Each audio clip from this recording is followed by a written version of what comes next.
ਤੁਹਾਡਾ electrical mind maker YouTube channel ਤੇ ਸਵਾਗਤ ਹੈ। ਸਾਡਾ ਅੱਜ ਦੀ ਵੀਡੀਓ ਦਾ ਟੌਪਿਕ ਹੈ ਵਾਟ ਇਜ਼ ਇਲੈਕਟ੍ਰਿਸਿਟੀ, ਯਾਨੀ ਕਿ ਬਿਜਲੀ ਕੀ ਹੈ। ਜਿਵੇਂ ਕਿ ਇਸ ਚੈਨਲ ਤੇ ਇਸ ਵੀਡੀਓ ਤੋਂ ਪਹਿਲਾਂ ਹੀ ਦੱਸਿਆ ਗਿਆ ਹੈ ਕਿ ਟ੍ਰੇਡ ਇਲੈਕਟ੍ਰੀਸ਼ੀਅਨ ਜਾਂ ਇਲੈਕਟ੍ਰੀਕਲ ਫੀਲਡ ਨਾਲ ਸੰਬੰਧਿਤ ਵੱਖ-ਵੱਖ ਟ੍ਰੇਡ ਜਾਂ ਇਲੈਕਟ੍ਰੀਕਲ ਬ੍ਰਾਂਚ ਨਾਲ ਸੰਬੰਧਿਤ ਡਿਪਲੋਮਾ ਦੇ ਜਿਹੜੇ ਸਟੂਡੈਂਟ ਨੇ ਉਹਨਾਂ ਦੇ ਲਈ ਪੰਜਾਬੀ ਮੀਡੀਅਮ ਵਿੱਚ ਸਿਲੇਬਸ ਨਾਲ ਸੰਬੰਧਿਤ ਵੀਡੀਓ ਪਾਉਂਦੇ ਰਹਾਂਗੇ।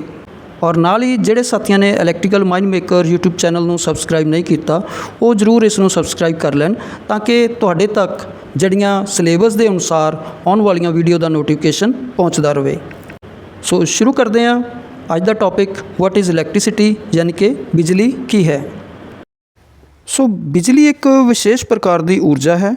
ਇਸ ਵਿੱਚ ਕੰਮ ਕਰਨ ਦੀ ਸਮਰੱਥਾ ਹੈ, ਯਾਨੀ ਕਿ ਐਬਿਲਿਟੀ ਹੈ, ਕੰਮ ਕਰ ਸਕਦੀ ਹੈ। ਇਸ ਦੀ ਸਹਾਇਤਾ ਨਾਲ ਅਸੀਂ ਅਨੇਕ ਪ੍ਰਕਾਰ ਦੇ ਕੰਮ ਕੀਤੇ ਜਾ ਸਕਦੇ ਆ। ਇਸ ਨੂੰ ਵੇਖਿਆ ਨਹੀਂ ਜਾ ਸਕਦਾ, ਪਰੰਤੂ ਵੱਖ-ਵੱਖ ਪ੍ਰਭਾਵ ਤੋਂ ਇਸ ਦੀ ਹੋਂਦ ਦਾ ਪਤਾ ਚੱਲਦਾ ਹੈ, ਇਸ ਦੀ ਪ੍ਰੈਜੈਂਸ ਦਾ ਪਤਾ ਚੱਲਦਾ ਹੈ ਕਿ ਇਲੈਕਟ੍ਰਿਸਿਟੀ ਹੈ ਜਾਂ ਨਹੀਂ ਹੈ। ਵੱਖ-ਵੱਖ ਪ੍ਰਭਾਵ ਤੋਂ ਮਤਲਬ ਕਿ ਬਹੁਤ ਸਾਰੇ ਮਟੀਰੀਅਲ ਨੇ ਔਰ ਹਰ ਇੱਕ ਮਟੀਰੀਅਲ ਦਾ ਆਪਣਾ ਗੁਣ ਹੈਗਾ। ਜਦੋਂ ਇਸ ਵਿੱਚੋਂ ਬਿਜਲੀ ਊਰਜਾ ਯਾਨੀ ਕਿ ਇਲੈਕਟ੍ਰੀਕਲ ਐਨਰਜੀ ਗੁਜ਼ਾਰੀ ਜਾਂਦੀ ਹੈ ਤਾਂ ਉਹ ਆਪਣੇ ਗੁਣ ਦੇ ਅਨੁਸਾਰ ਆਪਣਾ ਪ੍ਰਭਾਵ ਛੱਡਦਾ ਹੈ ਔਰ ਜਿਸ ਤੋਂ ਸਾਨੂੰ ਪਤਾ ਲੱਗਦਾ ਹੈ ਇਲੈਕਟ੍ਰਿਸਿਟੀ ਦੀ ਹੋਂਦ ਦਾ। ਸੋ ਵੱਖ-ਵੱਖ ਪ੍ਰਭਾਵ ਜਾਣਨ ਤੋਂ ਪਹਿਲਾਂ ਅਸੀਂ ਥੋੜ੍ਹਾ ਜਿਹਾ ਜਾਣ ਲਈਏ ਕਿ ਇਲੈਕਟ੍ਰੀਕਲ ਐਨਰਜੀ ਬਿਜਲੀ ਊਰਜਾ ਸਾਨੂੰ ਪ੍ਰਾਪਤ ਕਿਸ ਤਰ੍ਹਾਂ ਹੁੰਦੀ ਹੈ। ਹਰ ਇੱਕ ਮਟੀਰੀਅਲ ਦਾ ਐਟੋਮਿਕ ਸਟਰਕਚਰ ਅਲੱਗ-ਅਲੱਗ ਹੁੰਦਾ। ਇਸ ਦੇ ਵਿੱਚ ਪ੍ਰੋਟੋਨ, ਨਿਊਟਰੋਨ ਔਰ ਇਲੈਕਟ੍ਰੋਨ ਹੁੰਦੇ ਨੇ। ਜਿਹੜੇ ਕਿ ਪ੍ਰੋਟੋਨ ਪੋਜ਼ਿਟਿਵਲੀ ਚਾਰਜ ਹੁੰਦੇ ਆ, ਜਦੋਂ ਕਿ ਨਿਊਟਰੋਨ ਨਿਊਟਰਲ ਹੁੰਦੇ ਆ ਔਰ ਜਿਹੜੇ ਇਲੈਕਟ੍ਰੋਨ ਨੇ ਉਹ ਨੈਗੇਟਿਵਲੀ ਚਾਰਜ ਹੁੰਦੇ ਆ। ਸੋ ਇਹਨਾਂ ਦੀ ਗਿਣਤੀ ਪ੍ਰੋਟੋਨ ਔਰ ਇਲੈਕਟ੍ਰੋਨ ਦੀ ਬਰਾਬਰ ਹੁੰਦੀ ਹੈ, ਲੇਕਿਨ ਵਜ਼ਨ ਦੇ ਵਿੱਚ ਇਲੈਕਟ੍ਰੋਨ ਹਲਕੇ ਹੁੰਦੇ ਆ ਪ੍ਰੋਟੋਨ ਨਾਲੋਂ। ਸੋ ਜਿਹੜਾ ਨਿਊਕਲੀਅਸ ਆ ਸੈਂਟਰ ਪੁਆਇੰਟ ਦੇ ਵਿੱਚ ਜਿਹੜੇ ਪ੍ਰੋਟੋਨ ਔਰ ਨਿਊਟਰੋਨ ਇਹ ਫਿਕਸ ਰਹਿੰਦੇ ਆ ਔਰ ਇਹਨਾਂ ਦੇ ਦੁਆਲੇ ਜਿਹੜੇ ਇਲੈਕਟ੍ਰੋਨ ਨੇ ਜਿਹੜੇ ਹਲਕੇ ਨੇ ਇਹਨਾਂ ਦੇ ਦੁਆਲੇ ਇੱਕ ਐਨਰਜੀ ਦੇ ਦੁਆਰਾ ਖਿੱਚ ਰਹਿੰਦੀ ਹੈਗੀ ਆ, ਇਸ ਦੇ ਦੁਆਲੇ ਘੁੰਮਦੇ ਰਹਿੰਦੇ ਆ। ਸੋ ਇਹਨਾਂ ਦੀ ਜਿਹੜੀ ਗਿਣਤੀ ਬਰਾਬਰ ਹੋਣ ਕਰਕੇ ਕੋਈ ਵੀ ਮਟੀਰੀਅਲ ਹੈ ਉਹ ਇੱਕ ਨਿਊਟਰਲ ਪੋਜੀਸ਼ਨ ਦੇ ਵਿੱਚ ਹੁੰਦਾ, ਕਿਉਂਕਿ ਜਿੰਨੇ ਪ੍ਰੋਟੋਨ ਹੋਣਗੇ ਉਨੇ ਹੀ ਇਲੈਕਟ੍ਰੋਨ ਹੋਣਗੇ ਔਰ ਇੱਕ ਪੋਜ਼ਿਟਿਵ ਚਾਰਜ ਹੈ ਔਰ ਦੂਸਰਾ ਨੈਗੇਟਿਵ ਚਾਰਜ ਹੈ। ਤਾਂ ਦੋਨੋਂ ਚਾਰਜ ਬਰਾਬਰ ਹੋਣ ਨਾਲ ਇਹ ਮਟੀਰੀਅਲ ਜਿਹੜਾ ਨਿਊਟਰਲ ਅਵਸਥਾ ਦੇ ਵਿੱਚ ਹੀ ਰਹਿੰਦਾ ਹੈਗਾ।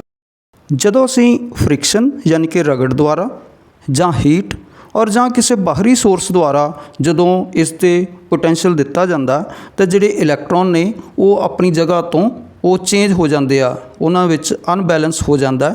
ਤਾਂ ਇਹਨਾਂ ਦੇ ਫਲੋ ਦੇ ਕਾਰਨ, ਇਲੈਕਟ੍ਰੋਨ ਦੇ ਫਲੋ ਦੇ ਕਾਰਨ ਜਿਹੜੀ ਇਲੈਕਟ੍ਰੀਸਿਟੀ ਹੋਂਦ ਵਿੱਚ ਆਉਂਦੀ ਹੈ। ਔਰ ਇਹੀ ਇਲੈਕਟ੍ਰਿਕ ਕਰੰਟ ਜਦੋਂ ਵੱਖ-ਵੱਖ ਤਰ੍ਹਾਂ ਦੇ ਮਟੀਰੀਅਲ ਵਿੱਚੋਂ ਗੁਜ਼ਾਰਿਆ ਜਾਂਦਾ ਤਾਂ ਉਹ ਮਟੀਰੀਅਲ ਆਪਣੇ ਸੁਭਾਅ ਦੇ ਅਨੁਸਾਰ, ਆਪਣੇ ਗੁਣ ਦੇ ਅਨੁਸਾਰ ਸਾਨੂੰ ਵੱਖੋ-ਵੱਖਰੇ ਪ੍ਰਭਾਵ ਦਿੰਦੇ ਆ, ਜਿਨ੍ਹਾਂ ਦੇ ਰਾਹੀਂ ਅਸੀਂ ਇਲੈਕਟ੍ਰੀਸਿਟੀ ਤੋਂ ਵੱਖ-ਵੱਖ ਤਰ੍ਹਾਂ ਦੇ ਕੰਮ ਲੈਂਦੇ ਹੈਗੇ ਆ। ਬਿਜਲੀ ਯਾਨੀ ਕਿ ਇਲੈਕਟ੍ਰੀਸਿਟੀ ਦੇ ਜਿਹੜੇ ਪ੍ਰਮੁੱਖ ਪ੍ਰਭਾਵ ਨੇ, ਇਫੈਕਟ ਨੇ, ਉਹਨਾਂ ਦੇ ਵਿੱਚ ਸਭ ਤੋਂ ਪਹਿਲਾਂ ਜਿਹੜੇ ਅਸੀਂ ਜਾਣਦੇ ਹਾਂ ਗਰਮੀ ਦਾ ਪ੍ਰਭਾਵ ਯਾਨੀ ਕਿ ਹੀਟਿੰਗ ਇਫੈਕਟ। ਸੈਕਿੰਡ ਹੈਗਾ ਰਸਾਇਣਿਕ ਇਫੈਕਟ ਯਾਨੀ ਕਿ ਕੈਮੀਕਲ ਇਫੈਕਟ। ਥਰਡ ਹੈਗਾ ਚੁੰਬਕੀ ਪ੍ਰਭਾਵ ਯਾਨੀ ਕਿ ਮੈਗਨੈਟਿਕ ਇਫੈਕਟ। ਔਰ ਚੌਥਾ ਹੈਗਾ ਪ੍ਰਕਾਸ਼ ਦਾ ਪ੍ਰਭਾਵ ਯਾਨੀ ਕਿ ਲਾਈਟਿੰਗ ਇਫੈਕਟ।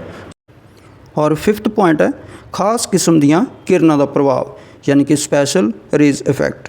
ਔਰ ਜਿਹੜਾ ਛੇਵਾਂ ਪੁਆਇੰਟ ਹੈਗਾ, ਇਫੈਕਟ ਹੈਗਾ, ਉਹ ਹੈਗਾ ਸਰੀਰਕ ਪ੍ਰਭਾਵ ਯਾਨੀ ਕਿ ਫਿਜ਼ੀਕਲ ਇਫੈਕਟ।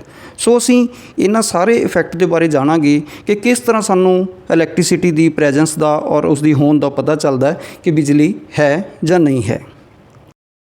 ਸੋ ਪਹਿਲੇ ਇਫੈਕਟ ਦੀ ਗੱਲ ਕਰਦੇ ਹਾਂ, ਗਰਮੀ ਦਾ ਪ੍ਰਭਾਵ ਯਾਨੀ ਕਿ ਹੀਟਿੰਗ ਇਫੈਕਟ। ਜਦੋਂ ਕਿਸੇ ਬਿਜਲੀ ਕਰੰਟ ਨੂੰ ਯਾਨੀ ਕਿ ਇਲੈਕਟ੍ਰਿਕ ਕਰੰਟ ਨੂੰ ਕਿਸੇ ਸਰਕਟ ਜਾਂ ਕੰਡਕਟਰ ਦੇ ਵਿੱਚੋਂ ਗੁਜ਼ਾਰਿਆ ਜਾਂਦਾ ਤਾਂ ਇਲੈਕਟ੍ਰੋਨ ਦੀ ਜਿਹੜੀ ਆਪਸੀ ਫ੍ਰਿਕਸ਼ਨ ਹੈ, ਰਗੜ ਦੇ ਕਾਰਨ ਹੀਟ ਪੈਦਾ ਹੁੰਦੀ ਹੈ। ਔਰ ਜਿਸ ਤਰ੍ਹਾਂ ਸਾਡੇ ਕੋਲ ਨਾਈਕਰੋ ਮਟੀਰੀਅਲ ਹੈ, ਉਸ ਦੇ ਵਿੱਚ ਜਦੋਂ ਕਰੰਟ ਗੁਜ਼ਾਰਿਆ ਜਾਂਦਾ ਤਾਂ ਕਰੰਟ ਨੂੰ ਉਹ ਗੁਜ਼ਾਰਦਾ ਲੇਕਿਨ ਕੁਛ ਰਜਿਸਟੈਂਸ ਦੇ ਕੇ, ਰੁਕਾਵਟ ਦੇ ਕੇ। ਸੋ ਉਸ ਮਟੀਰੀਅਲ ਦਾ ਜਿਹੜਾ ਗੁਣ ਹੈ ਉਹ ਸਾਨੂੰ ਹੀਟ ਦਿੰਦਾ ਔਰ ਇਸੇ ਦੀ ਵਰਤੋਂ ਦੇ ਨਾਲ ਅਸੀਂ ਹੀਟਰ, ਗੀਜ਼ਰ, ਪ੍ਰੈਸ ਦੇ ਐਲੀਮੈਂਟ, ਸੋਲਡਰਿੰਗ ਆਇਰਨ ਜਾਂ ਜਿਹੜੇ ਥਰਮਲ ਜਿਹੜੇ ਰਿਲੇ ਨੇ ਉਹਨਾਂ ਨੂੰ ਜਿਹੜੀ ਵਰਤੋਂ ਵਿੱਚ ਲੈ ਕੇ ਆਉਂਦੇ ਆ। ਜਿਹੜੀਆਂ ਇਲੈਕਟ੍ਰਿਕ ਫਰਨੈਸ ਨੇ ਉਹਨਾਂ ਦੀ ਵਰਤੋਂ ਵੀ ਇਸ ਦੇ ਵਿੱਚ ਕਰਦੇ ਹੈਗੇ ਆ। ਸੋ ਜਿਹੜਾ ਹੀਟਿੰਗ ਇਫੈਕਟ ਦੇ ਦੁਆਰਾ ਸਾਨੂੰ ਇਲੈਕਟ੍ਰੀਸਿਟੀ ਦੇ ਜਿਹੜਾ ਪ੍ਰਭਾਵ ਦਾ ਪਤਾ ਚੱਲਦਾ ਹੈਗਾ। ਸੈਕੰਡ ਹੈ ਰਸਾਇਣਿਕ ਪ੍ਰਭਾਵ ਯਾਨੀ ਕਿ ਕੈਮੀਕਲ ਇਫੈਕਟ। ਜਦੋਂ ਬਿਜਲੀ ਦਾ ਕਰੰਟ ਐਸਿਡ ਜਾਂ ਸਾਲਟੀ ਵਾਟਰ ਦੇ ਅੰਦਰ ਗੁਜ਼ਾਰਿਆ ਜਾਂਦਾ ਤਾਂ ਇਸ ਦੇ ਜਿਹੜੇ ਆਇਨਸ ਹੈ ਉਸ ਨੂੰ ਇਹ ਤੋੜ ਦਿੰਦਾ ਔਰ ਇਸ ਪ੍ਰੋਸੈਸ ਨੂੰ, ਇਸ ਵਿਧੀ ਨੂੰ ਆਇਓਨਾਈਜੇਸ਼ਨ ਕਿਹਾ ਜਾਂਦਾ। ਸੋ ਇਸੇ ਹੀ ਪ੍ਰੋਸੈਸ ਤੋਂ ਕਰੰਟ ਇਲੈਕਟ੍ਰੀਸਿਟੀ ਪੈਦਾ ਹੁੰਦੀ ਹੈ। ਇਸੇ ਪ੍ਰੋਸੈਸ ਦੇ ਅਧੀਨ ਜਿਹੜੀਆਂ ਰੀਚਾਰਜੇਬਲ ਬੈਟਰੀਜ਼ ਨੇ ਉਹਨਾਂ ਨੂੰ ਜਿਹੜਾ DC ਸਪਲਾਈ ਉਹਨਾਂ ਦੇ ਵਿੱਚ ਸਟੋਰ ਕੀਤੀ ਜਾਂਦੀ ਹੈ ਔਰ ਇਸੇ ਹੀ ਪ੍ਰੋਸੈਸ ਦੇ ਦੁਆਰਾ ਜਿਹੜੀਆਂ ਮੈਟਲ ਨੂੰ ਪਿਊਰੀਫਾਈ ਕੀਤਾ ਜਾਂਦਾ, ਸਾਫ਼ ਕੀਤਾ ਜਾਂਦਾ। ਤਾਂ ਇਲੈਕਟ੍ਰੋਪਲੇਟਿੰਗ ਵੀ ਇਸੇ ਪ੍ਰੋਸੈਸ ਦਾ ਹੀ ਇੱਕ ਹਿੱਸਾ ਹੈਗੀ ਹੈ। ਸੋ ਇਸੇ ਇਫੈਕਟ ਨੂੰ ਕੈਮੀਕਲ ਇਫੈਕਟ ਕਿਹਾ ਜਾਂਦਾ ਜਾਂ ਰਸਾਇਣਿਕ ਪ੍ਰਭਾਵ ਕਿਹਾ ਜਾਂਦਾ। ਥਰਡ ਪੁਆਇੰਟ ਹੈ ਚੁੰਬਕੀ ਪ੍ਰਭਾਵ ਯਾਨੀ ਕਿ ਮੈਗਨੈਟਿਕ ਇਫੈਕਟ, ਕਿ ਜਦੋਂ ਕਿਸੇ ਕੰਡਕਟਰ ਦੇ ਵਿੱਚੋਂ ਕਰੰਟ ਗੁਜ਼ਾਰਿਆ ਜਾਂਦਾ ਤਾਂ ਉਸ ਦੇ ਦੁਆਲੇ ਜਿਹੜੀਆਂ ਮੈਗਨੈਟਿਕ ਲਾਈਨਸ ਚੱਲਣੀਆਂ ਸ਼ੁਰੂ ਹੋ ਜਾਂਦੀਆਂ ਔਰ ਇਸੇ ਚੁੰਬਕੀ ਪ੍ਰਭਾਵ ਨੂੰ ਅਸੀਂ ਜਿਹੜੇ ਫੈਨ ਨੇ, ਸੀਲਿੰਗ ਫੈਨ ਜਾਂ ਟੇਬਲ ਫੈਨ ਨੇ, DC generator, AC generator, transformer ਔਰ ਜਿਹੜੇ ਕੂਲਰ, AC DC ਮੋਟਰਾਂ ਦੇ ਵਿੱਚ ਵਰਤਦੇ ਹਾਂ ਔਰ ਹੋਰ ਵੀ ਇਸ ਤੋਂ ਅਨੇਕਾਂ ਪ੍ਰਕਾਰ ਦੇ ਜਿਹੜੇ ਮੀਟਰ ਹੈ ਉਹਨਾਂ ਦੀ ਵਰਤੋਂ ਇਸੇ ਇਫੈਕਟ ਦੇ ਵਿੱਚ ਕੀਤੀ ਜਾਂਦੀ ਹੈ ਔਰ ਇਲੈਕਟ੍ਰੀਕਲ ਕੁਆਂਟਿਟੀ ਨੂੰ ਮੇਜ਼ਰ ਕੀਤਾ ਜਾਂਦਾ ਹੈ। ਸੋ ਇਹ ਵਾਲਾ ਇਫੈਕਟ ਮੈਗਨੈਟਿਕ ਇਫੈਕਟ ਜਾਂ ਚੁੰਬਕੀ ਪ੍ਰਭਾਵ ਕਹਿੰਦੇ ਆ। ਫੋਰਥ ਹੈਗਾ ਪ੍ਰਕਾਸ਼ ਦਾ ਪ੍ਰਭਾਵ ਜਾਂ ਲਾਈਟਿੰਗ ਇਫੈਕਟ, ਕਿ ਜਦੋਂ ਬਿਜਲੀ ਕਰੰਟ ਨੂੰ ਕਿਸੇ ਫਿਲਾਮੈਂਟ ਜਿਹੜੀ ਰੈਜ਼ਿਸਟੈਂਸ ਦੀ ਇੱਕ ਵਾਇਰ ਹੈਗੀ ਆ ਉਸ ਦੇ ਵਿੱਚੋਂ ਗੁਜ਼ਾਰਿਆ ਜਾਂਦਾ ਤਾਂ ਇਹ ਇੱਕ ਰੋਸ਼ਨੀ ਦੇਣੀ ਸ਼ੁਰੂ ਕਰ ਦਿੰਦਾ। ਜਿਵੇਂ ਕਿ ਟੰਗਸਟਨ ਮੈਟਲ ਹੈ, ਉਸ ਦੇ ਵਿੱਚ ਜਦੋਂ ਅਸੀਂ ਕਰੰਟ ਗੁਜ਼ਾਰਦੇ ਹਾਂ ਤਾਂ ਉਹ ਸਾਨੂੰ ਰੋਸ਼ਨੀ ਦੇਣੀ ਸ਼ੁਰੂ ਕਰਦਾ। ਇਸੇ ਤਰ੍ਹਾਂ ਜਿਹੜੇ ਗੈਸ ਫਿਲਡ, ਜਿਹੜੇ ਗੈਸ ਡਿਸਚਾਰਜ ਜਿਹੜੇ ਹੈਗੇ ਆ ਲੈਂਪ ਹੈ ਉਹ ਵੀ ਇੱਕ ਇਸੇ ਇਫੈਕਟ ਦਾ, ਲਾਈਟਿੰਗ ਇਫੈਕਟ ਦਾ ਹਿੱਸਾ ਨੇ ਔਰ ਜਿਸ ਦੀ ਹੈਲਪ ਦੇ ਨਾਲ ਜਿਹੜੇ tungsten filament lamp, fluorescent lamp ਜਾਂ ਟਿਊਬ, ਹੈਲੋਜਨ ਲਾਈਟ ਜਾਂ neon lamp, mercury vapour, sodium vapour ਅਤੇ ਹੋਰ ਇਸੇ ਤਰ੍ਹਾਂ ਦੇ ਕਈ ਲੈਂਪ ਬਣਾਏ ਜਾਂਦੇ ਆ ਜਿਸ ਤੋਂ ਸਾਨੂੰ ਲਾਈਟਿੰਗ ਮਿਲਦੀ ਹੈ ਔਰ ਇਹ ਇੱਕ ਇਲੈਕਟ੍ਰੀਸਿਟੀ ਦਾ ਲਾਈਟਿੰਗ ਇਫੈਕਟ ਹੈਗਾ। ਫਿਫਥ ਪੁਆਇੰਟ ਹੈਗਾ ਖਾਸ ਕਿਸਮ ਦੀਆਂ ਕਿਰਨਾਂ ਦਾ ਪ੍ਰਭਾਵ ਯਾਨੀ ਕਿ ਸਪੈਸ਼ਲ ਰੇਜ਼ ਇਫੈਕਟ। ਇਸ ਨੂੰ ਇਲੈਕਟ੍ਰੋਨਿਕ ਐਮਿਸ਼ਨ ਦਾ ਪ੍ਰਭਾਵ ਵੀ ਕਿਹਾ ਜਾਂਦਾ, ਇਫੈਕਟ ਕਿਹਾ ਜਾਂਦਾ। ਇਹ ਕਿਸੇ ਖਾਸ ਪ੍ਰੋਸੈਸ ਦੇ ਦੁਆਰਾ ਜਦੋਂ ਕਰੰਟ ਨੂੰ ਸਪੈਸ਼ਲ ਸਰਫੇਸ ਦੇ ਉੱਪਰ ਪਾਇਆ ਜਾਂਦਾ ਤਾਂ ਉੱਥੇ ਇਲੈਕਟ੍ਰੋਨਿਕ ਐਮਿਸ਼ਨ ਦੀ ਵਿਧੀ ਨਾਲ ਜਿਹੜੀਆਂ ਖਾਸ ਕਿਸਮ ਦੀਆਂ ਕਿਰਨਾਂ ਨਿਕਲਦੀਆਂ ਹੈਗੀਆਂ ਜਿਨ੍ਹਾਂ ਨੂੰ ਅਸੀਂ ਐਕਸ-ਰੇਜ਼ ਜਾਂ ਲੇਜ਼ਰ ਰੇਜ਼ ਇਸ ਤਰ੍ਹਾਂ ਕਹਿੰਦੇ ਹੈਗੇ ਆ ਔਰ ਇਸੇ ਇਫੈਕਟ ਦੀ ਵਰਤੋਂ ਕਰਦੇ ਆ ਜਿਹੜੇ ਕਿ ਮੈਡੀਕਲ ਲਾਈਨ ਦੇ ਵਿੱਚ ਐਕਸ-ਰੇਜ਼ ਪਲਾਂਟ ਜਾਂ ਇਲੈਕਟ੍ਰੋਨਿਕ ਖੇਤਰ ਦੇ ਵਿੱਚ ਲੇਜ਼ਰ ਬੀਮ ਦੇ ਦੁਆਰਾ ਕਈ ਸ਼ੋਅ ਕੀਤੇ ਜਾਂਦੇ ਨੇ, ਪ੍ਰੋਗਰਾਮ ਕੀਤੇ ਜਾਂਦੇ ਨੇ। ਸੋ ਇਹ ਖਾਸ ਕਿਸਮ ਦੀਆਂ ਜਿਹੜੀਆਂ ਰੇਜ਼ ਨੇ ਉਹਨਾਂ ਦੀ ਵਰਤੋਂ ਜਿਹੜੀ ਆ ਐਡਵਾਂਸ ਟੈਕਨੋਲੋਜੀ ਦੇ ਵਿੱਚ ਵੀ ਵਰਤੋਂ ਕੀਤੀ ਜਾਂਦੀ ਹੈ।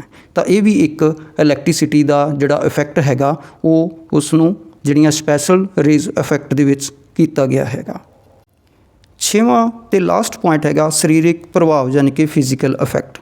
ਇਸ ਇਫੈਕਟ ਨੂੰ ਸ਼ੌਕ ਇਫੈਕਟ ਵੀ ਕਹਿੰਦੇ ਹਨ, ਜਿਹੜਾ ਕਿ ਕਿਸੇ ਵਿਅਕਤੀ ਜਿਹੜਾ ਕਿ ਕਿਸੇ ਕਰੰਟ ਦੇ ਨਾਲ ਉਸ ਦੇ ਟੱਚ ਦੇ ਵਿੱਚ ਆ ਗਿਆ, ਕਰੰਟ ਫਲੋ ਹੋ ਰਿਹਾ ਹੈਗਾ ਉਸ ਦੇ ਵਿੱਚ, ਤਾਂ ਉਸ ਵਿਅਕਤੀ ਦਾ ਜਿਹੜਾ ਨਰਵਸ ਸਿਸਟਮ ਹੈ ਉਹ ਸਿकुड़ ਜਾਂਦਾ ਹੈਗਾ ਜਿਸ ਦੇ ਨਾਲ ਕਿ ਜ਼ਿਆਦਾ ਸਮਾਂ ਜੇ ਉਹ ਕਰੰਟ ਉਸ ਦੇ ਵਿੱਚੋਂ ਫਲੋ ਹੁੰਦਾ ਤਾਂ ਉਹਨੂੰ ਉਸ ਦੇ ਨੁਕਸਾਨ ਹੋ ਸਕਦਾ, ਉਸ ਦੀ ਡੈਥ ਵੀ ਹੋ ਸਕਦੀ ਹੈ। ਇਸ ਨੂੰ ਅਸੀਂ ਸਰੀਰ ਦਾ ਝਟਕਾ ਜਾਂ ਉਸ ਨੂੰ ਇਲੈਕਟ੍ਰਿਕ ਸ਼ੌਕ ਵੀ ਲੱਗਣਾ ਕਹਿ ਦਿੰਦੇ ਹਾਂ।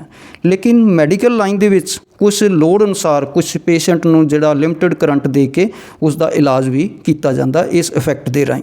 ਸੋ ਇਹ ਵੱਖ-ਵੱਖ ਜਿਹੜੇ ਇਫੈਕਟ ਸੀਗੇ ਜਿਹੜੇ ਇਲੈਕਟ੍ਰੀਸਿਟੀ ਦੀ ਹੋਂਦ ਨੂੰ ਪ੍ਰਗਟਾਉਂਦੇ ਆ ਕਿ ਇਸ ਸਮੇਂ ਜਿਹੜੀ ਲਾਈਟ ਜਾਂ ਬਿਜਲੀ ਹੈ ਜਾਂ ਨਹੀਂ ਹੈ।